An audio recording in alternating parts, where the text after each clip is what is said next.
Grace Allison Saxon was born April 14, 1896. Grace was the fifth daughter of 6 girls, born to Isabella Ellen Saxon and John Thomas Saxon. In her early years, Grace grew up and did her schooling in Euroa. Grace was a seamstress. She was taught dressmaking by her mother. It seems all of the girls had this skill, as it was a family tradition for the ladies to be in this field. Around the age of 17, Grace moved to Brighton, an outer suburb of Melbourne, close to her sister Ruth.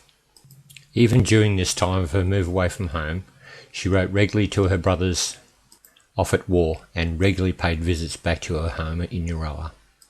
At the age of 24, on the 28th of August 1920, Grace married Harold Shipston. The following years were to be some of the hardest in Grace's life.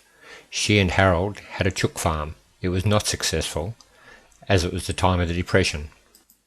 A month after their wedding, her mother Isabella passed away.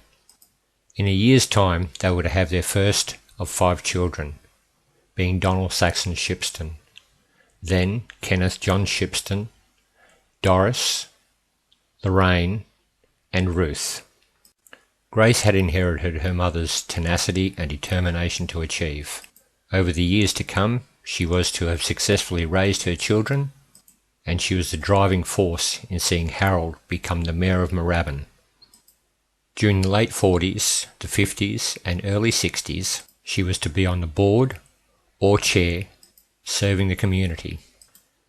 She was to establish the Elderly Citizens Club in Moorabbin and was a founding member of the Gordon Boys' Home. By the end of her life, Grace had had a profound influence on Cheltenham, Moorabbin and surrounding districts. Grace Allison Saxon, who had started with nothing, ended her life with an NBE for her services to the community. She will be well remembered.